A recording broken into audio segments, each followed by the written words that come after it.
Don't heal trauma with therapy. You can get it done in 75 hours at Alpha Male Bootcamp. One more fucking word, you're gone. Where the fuck are you going? Now back over there. Stop rolling your fucking eyes. Stop asking for fucking electrolytes, and be a fucking man.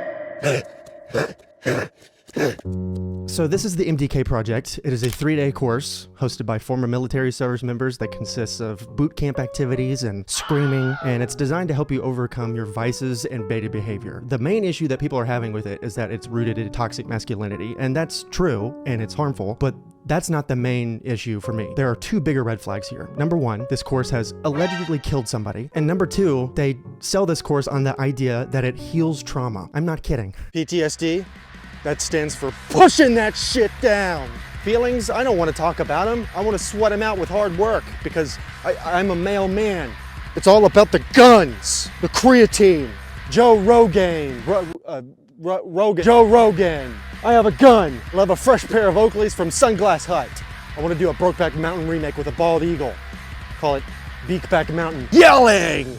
Ted Nugent, Navy SEALs. This is my gun. Personally, I've been in therapy every week for the past year. So when I learned about this, I was immediately alarmed and had many, many questions. Additionally, I interviewed a psychotherapist who has over 25 years of experience. He specializes in healing people with PTSD and trauma. Basically, this topic is his specialty. All right, so let's go over the course curriculum real quick because I want you to see what these folks are doing. Extreme exercise, hikes, bear crawls, log carries, truck pulls, jogs, push-ups, all while being verbally assaulted.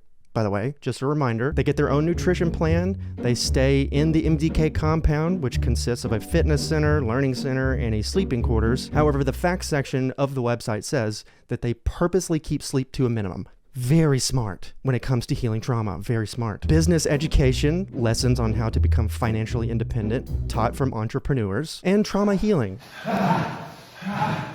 In the Learning Center, you'll do 4.5 hours of what's called toxic cognitions, which is a form of cognitive journaling where you write about your life's most painful moments and dig deep into your mindset on how your past experiences are holding you back. I'm so upset by that. Now you're probably asking, hey Guy, are there any mental health professionals on site during the 75 hours of this course? I'm so glad you asked. First, you have Bedros, the creator of the course and owner of Fit Body Bootcamp, author of How to Cut the Bullshit and Kick Ass in Business and Life.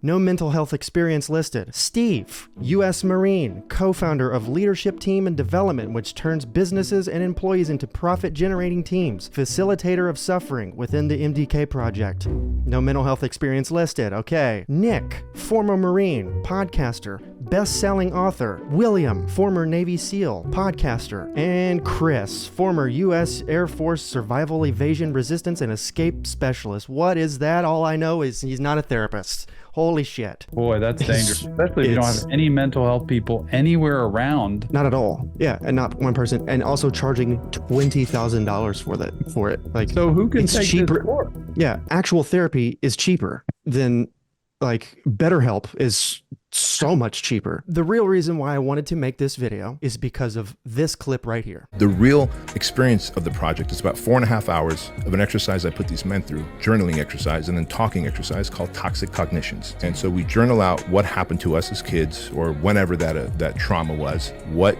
blocks it causes, what self-sabotage it causes, how it shows up in our marriage, in our business, in our health, in our fitness, etc. And then what are our superpowers that we've gained from it? Because you do gain superpowers. Right. Okay, what he's actually talking about here is a real practice. It's called integrative journaling. At least that's what my therapist calls it. There's many different names, and we'll get into why this is so wrong later. But for now, what I will say is, in order for this to work, there is a very fine emotional line that you cannot cross. And you have to be trained in dealing with patients with CPTSD and PTSD and trauma to get this to be effective. Oh, and you sure as hell cannot leave people on little to zero sleep before doing this. The fuck did you start moving when no one told you to go over there? Were you fucking charging me? It looked like you were coming at me. I am more nervous than a mouse trapped in a terrarium. No. Why the fuck did you start moving? I want to help my team kill. Then why the fuck are you standing in my face, you stupid fuck? Whoa! Name calling? Are you trying to become a journal entry? You really wanted to help your team. It doesn't look like it to me. Coming over to do where the fuck are you going? Get the fuck back over there. Fucking run past me. Get the fuck over here. I don't know what the hell that was. All right, time for some scholastic receipts. When a person has a potentially triggering experience like this, it immediately sends them into what's called an alarm state. That person's body is injected with just a ton of hormones, the main ones being adrenaline and cortisol, which you're familiar with. This causes intense fear, loss of cognitive function, the ability to accurately process information, and regulate emotions, which is pretty important for healing trauma. So their solution, quite literally, is to pump people full of adrenaline, cortisol, and fear. And this bullshit will get passed around like a joint when this dude gets home. The wife will have to deal with it, the kids, the dog, the pet salamander in Timmy's room. It'll be like one long game of puff puff PTSD. Additionally, the men who are teaching this course believe that trauma can be healed in 75 hours. So they're gonna say things like, it's time to move on, you gotta get over it, suck it up. But the reality is that this disorder can have delayed effects, meaning that mental health issues, or even the disorder itself, won't develop in the brain for months or several years after the traumatic event or events. So it's unfortunately extremely easy for self-proclaimed alpha males like this to not only fail to recognize their own mental health issues, but also to fall into traps like this where they get suckered out of 20 grand thinking that they can get a quick fix. Shut up! One more fucking word, you're gone. I'm not fucking around. Shut up, stop rolling your fucking eyes, stop asking for fucking electrolytes, and be a fucking man. I am more nervous than a loose booger in pollen season. You guys are withholding hydration? You are not impressing me here with your little fucking machines and shit. You're good because you have all these fucking comforts. Hey fellas. What? Fellas, is it gay to replenish your fluids? Yeah. It is? I knew it. I knew the second I started standing like this last summer, something was different. So Shut the fuck up and be a team player and go fucking join your team. Yes. You say another fucking word, you're gone. So one of the big questions surrounding this course is, can extreme physical activity actually help people with PTSD and trauma? And the answer is yes. It's been scientifically proven that a traumatic event or events are stored in our neural pathways and hormonal responses, which then trickle down into our muscles and actually alter their shape. So working these muscles can make them readjust. But there's a very important distinction. The way you heal trauma is with a corrective emotional response. You don't heal trauma with further abusive interactions and harsh and abrasive, because anybody who's been through trauma, it was typically not somebody who's like Mr. Rogers. It's somebody and people mistreated them. And so you're further traumatizing them. You look at your little Instagram thing with your Rolls Royces and all your shit. I don't give a fuck what you drive. I don't give a fuck how big your house is. What I give a fuck is what you're doing right now. And you're not doing what's expected. What are you gonna do? Tell me. I'm gonna do it. You little trust fund turd. I don't care if you've got a Lamborghini race car bed, an indoor botanical garden, a mansion in between other mansions. You got a manor sandwich? Huh? That's not gonna save you from the brass knuckle Sammy that I'm about to feed you if you don't get moving. No, thank you. I'm not hungry. Oh, you're about to be. Because I'm about to put a straw down your throat and suck all the food and stomach acid out of your body and force feed it to your family. I'm gonna give you this paying entree, you hear me? You future white collar convict. I'm so sorry. Good, because I'm about to, oh, hey, by the way, is the trauma gone? No. Yeah, I think it's worse. Dadgummit, okay, just wait for the journaling, all right? A lot of good stuff in there.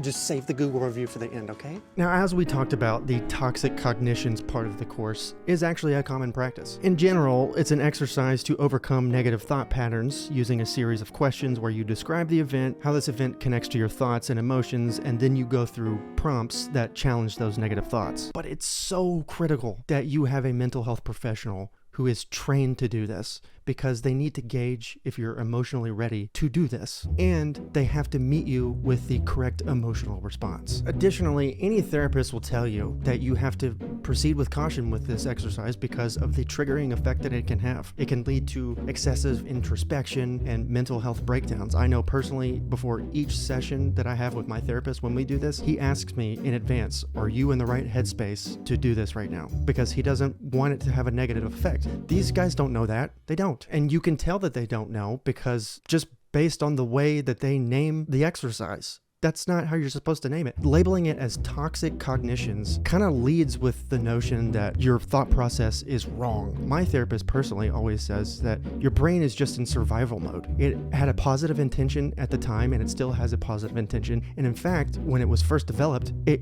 helped you survive. It's not toxic, and labeling it as such is harmful because already walking into this course, these men believe that their response to their trauma is wrong, and it's not. It's normal and it's natural, and now they feel like suddenly that their response puts blame on them which I just think is so wrong. And even if journaling with the military doesn't yield any negative results, it's not gonna bring any long-lasting results. Aside from the verbal abuse of it all, which is, pretty wild, can extreme physical activity like that, can that actually be a benefit? To me, under one condition, and that is that it is accomplishment oriented. It is goal oriented. It is, I'm with you. You can do this. It is not about you're either going to exit this door or this door. You're either going to be kicked out on a failure or you're going to get through this door and you are a real man. Dustin, it's why the military is successful at what they do. They train people to perform and erase emotion. They take emotion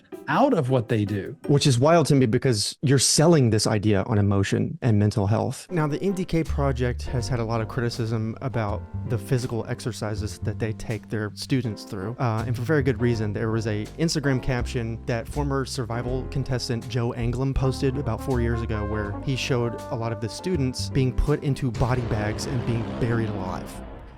I'm not kidding. Let's read this. Throw a physical challenge at me and I'll welcome it with a smile. This evolution though, this almost broke me. After digging ourselves a grave, we were told to get into our body bag where they zipped us up and buried us alive. The weight of the dirt made the body bag suction cup to my face, which made breathing difficult. I used to be extremely claustrophobic when I was young, and all of that came spiraling out of control right back at me. Trauma. He's just describing trauma. What did I say earlier about triggering effects? Jesus, man. Stuck in a body bag, buried alive, and unable to move without knowing how long this evolution would last. All I knew was that if I wanted out, they would take that as me quitting, and I damn sure wasn't going to be known for that. Immediately, I started hyperventilating. My heart...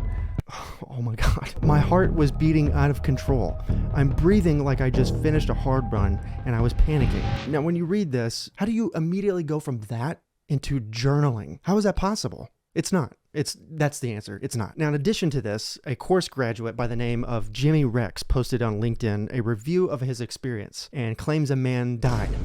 I didn't realize until I did the event that I would have needed to be in the best shape of my life to complete this. I learned so many things in such a short amount of time, so I want to share them with you. We started Tuesday at 1 p.m., and here's how it went. Before we go further, real quick, on the fact sheet of their website, this is very important. It says, "Do I have to be an athlete to do the project? What if I am not in great shape?" Answer: no, you don't need to be an athlete.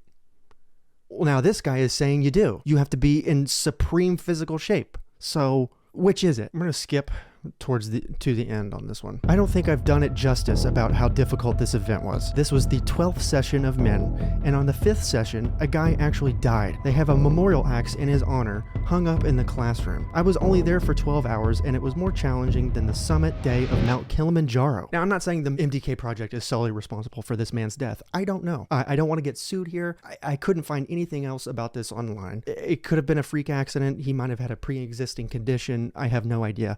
I'm just the prime minister of Speculation Nation right now. Okay? But I know that burying people alive is not necessary, and it makes you wonder what other exercise these men are doing. It also makes you wonder how long these men are allowed to take breaks, because judging by the clip from earlier, the electrolytes one, it doesn't seem like they're too fond of them taking water breaks. So you pair that with the extreme difficulty of this course, it makes you wonder how he died.